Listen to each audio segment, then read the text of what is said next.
Welcome back, everybody. Ready to dive into one of the biggest political upsets maybe ever. Oh, yeah, this is a big one. Donald Trump winning the 2024 election over Vice President Kamala Harris. I Yeah. mean, nobody saw this coming, really. Huge upset. We've got a ton of analysis here trying to figure out how it happened and what it all means going forward. We've got pieces from CBS News, Brookings, Oh, wow. even Johns Hopkins University. Yeah, lots to unpack here. For sure. Polls showed a super tight race, but Trump won by a landslide. Flipped a bunch of states. Like some states that went blue in 2020 flipped back. Yeah. He might have even won the popular vote, Which would be a first for him. Yeah, first time ever. So first off, let's look at how Trump managed to win. One thing that really jumps out from these articles is how much he grew his base. Yeah, I mean, this multi-ethnic working-class coalition he built was huge. Like really diverse. Way more than anyone expected. Especially the gains he made with Latino and Black men. Yeah, way more than the polls predicted. It seems as a big part of that was his focus on the economy. Yeah, bread and butter issues. Like he tapped into this feeling that people have that things just aren't working for them. Especially with inflation. Inflation, jobs, Yeah. that kind of stuff. People feel like they're getting left behind. And one article even quoted a Latino voter who said he switched to Trump because he felt like Democrats were too focused on identity politics Oh, wow. and not enough on the needs of working families. Yeah, that makes sense. Another thing that's interesting is how Trump used new media. Yeah, like podcasts and stuff. He really leveraged those platforms. Especially to reach younger voters. Yeah, young men in particular. Who maybe aren't watching cable news or reading newspapers as much. Totally. It let him go around the mainstream media Yeah. and get his message straight to the voters. Like unfiltered. Exactly. Speaking of bypassing traditional methods, Right. it's wild that Trump pretty much skipped the whole get out the vote thing. I know, right? Like, he just relied on his base and outside groups to get people to the polls. It's like he gambles and it totally paid off. It did. Yeah. It freed him up to focus on messaging and outreach. Smart move. Totally. Yeah. So on the flip side, Right. Vice President Harris faced an uphill battle from the start. Oh, for sure. I mean, President Biden's approval ratings were pretty low Not great. on the economy, immigration. Yeah, tough issues. Yeah, and that definitely hurt her campaign. Oh, absolutely. Plus, Biden waited pretty late to drop out of the race. Didn't give Harris a lot of time. Yeah, she had way less time to campaign as the nominee. And to establish herself. Yeah, to build up her own identity. Tough spot to be in.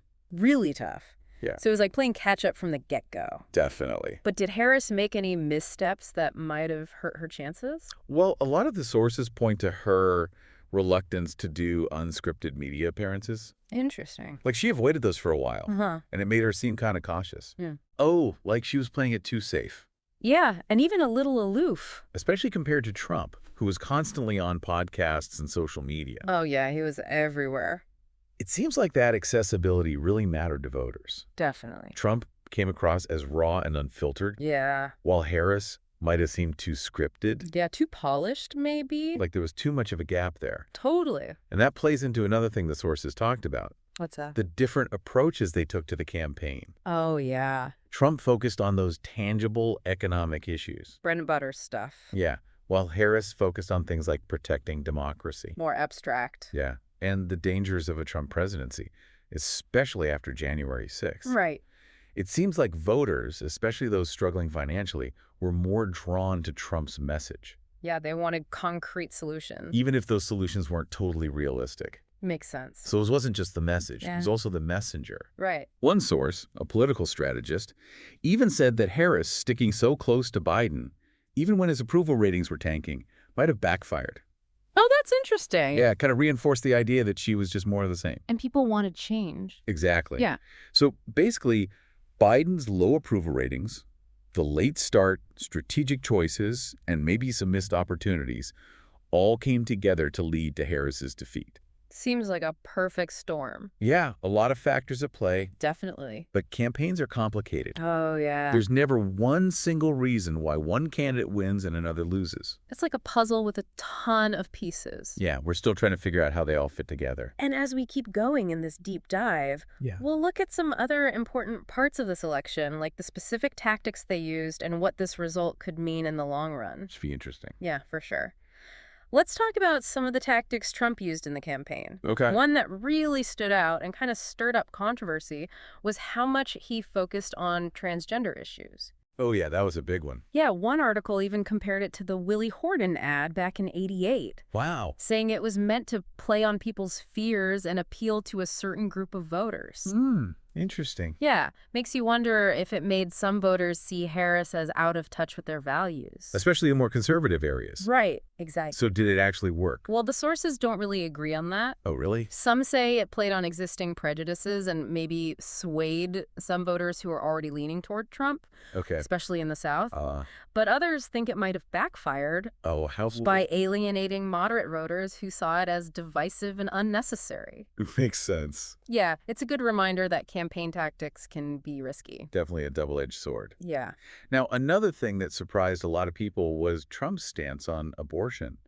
After Roe v. Wade got overturned, Right. he basically said it should be up to the states. Yeah, he took a states' rights position, It even said he'd veto any national ban. which was a pretty big shift from his earlier stance. It was. Even got some flack from his anti-abortion supporters. But here's the kicker. Yeah. The sources say it didn't seem to hurt him with his base at all. Really? Like, he still won over a ton of white evangelical voters. Huh. How do they explain that? Well, one source, a political scientist who studies religious voting, said it's because Trump framed it as a federalism issue, Oh, okay. emphasizing that states should have the power to decide. Clever. So he could still look like a champion for conservative values, Right. but also appeal to voters who might not be okay with a total ban.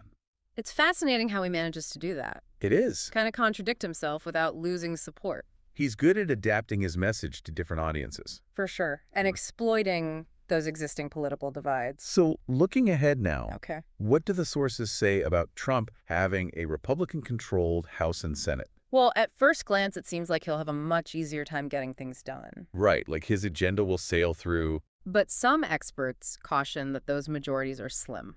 Oh, okay. And the Republican Party itself is pretty divided. Could make things tricky. Definitely. One article even quotes a Republican strategist who said, governing is different from campaigning. Uh-huh. I like that. Right.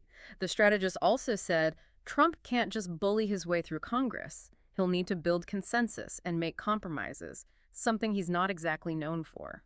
So even with things looking good for him politically, Yeah. he might still struggle to turn those campaign promises into actual laws. Exactly, especially on things like bringing back manufacturing jobs and reducing immigration. Oh, right. Those were big ones. The sources point out potential roadblocks, like how complex global trade is and businesses that rely on immigrant labor pushing back. Yep. And probably legal challenges, too. Oh, yeah, definitely. So it sounds like governing in a second term, especially after such a divisive election, Yeah, it's going to require a different approach from Trump. that's what a lot of the sources are saying. They think he'll need to be more pragmatic and better at building coalitions if he wants to get things done. But can he actually do that? That's the big question. After all that confrontational us versus them rhetoric. Right.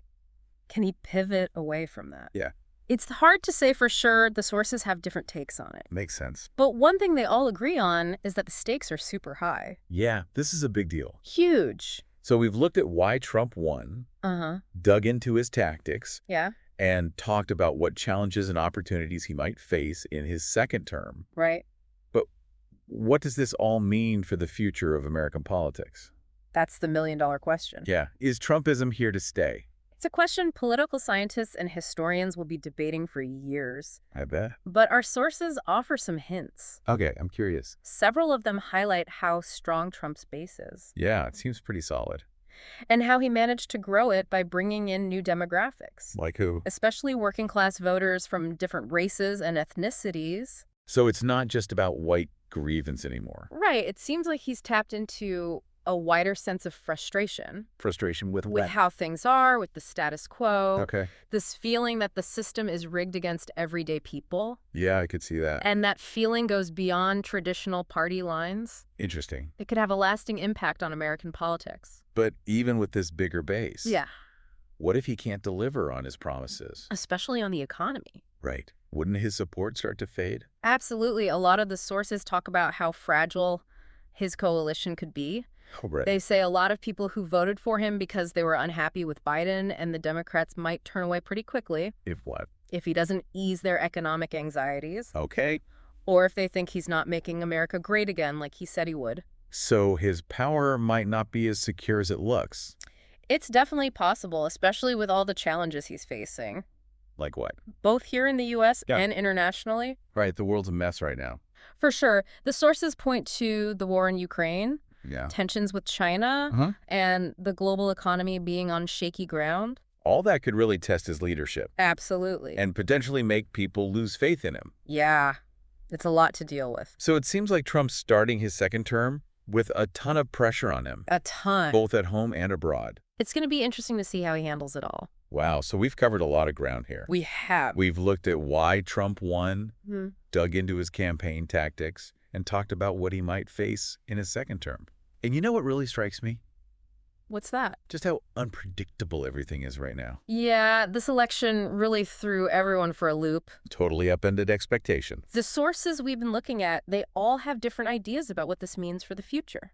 Like, are we just seeing a temporary blip? Right. A reaction to Biden and the Democrats? Or is this a deeper shift? Yeah. Is Trump tapping into something bigger? Something that could reshape American politics for good, It's like we're at a fork in the road. with no map. Exactly. Uncharted territory. And one thing that keeps coming up in the sources is the power of narratives. Oh, that's a good point. It's like Trump, whether he meant to or not, he tapped into this idea that America is in decline, Like a story of a country losing its way. losing its jobs, its identity, And that resonated with voters who felt left behind. by people who felt forgotten by globalization, by technology, by the elites. Yeah, people who felt like their values weren't being respected. And it seems like Harris struggled to offer a different story. One that could connect with those same voters. Her message of progress, expanding rights, protecting democracy, It might have seemed too abstract. too far removed from people's everyday struggles. Yeah, like it didn't speak to their immediate anxieties. One source, a historian, even said this election was a battle between two visions of America. Interesting. One looking back at a romanticized past. And the other looking forward to a more inclusive future. And for now, at least, the nostalgia won out. Yeah, that's kind of a sobering thought. Makes you wonder how we can bridge that divide. Right. How do we create a shared story? One that speaks to everyone's hopes and fears. That's the challenge we're facing. And it's not just for politicians to figure out. We all have a role to play. We need to talk to each other, Really listen. understand each other's perspective. And work together to build a better future. So as we wrap up this deep dive into the 2024 election, Yeah, I'm left with a feeling of uncertainty, sure. but also maybe a glimmer of hope. I see that. We're entering a new era, Definitely. one full of challenges, For sure. but also full of possibilities, It all depends on the choices we make the stories we tell. and the actions we take. This deep dive has been really eye-opening. It has. We've dissected the election, Mm-hmm. explored the reasons behind it, Yeah. and thought about what it could mean for the future. But most importantly, Yeah. we've been reminded that elections are about more than just picking a president. They're about deciding what kind of country we want to be. Exactly. Thank you for joining us on this deep dive. It's been a pleasure. And as always, Yeah. stay curious.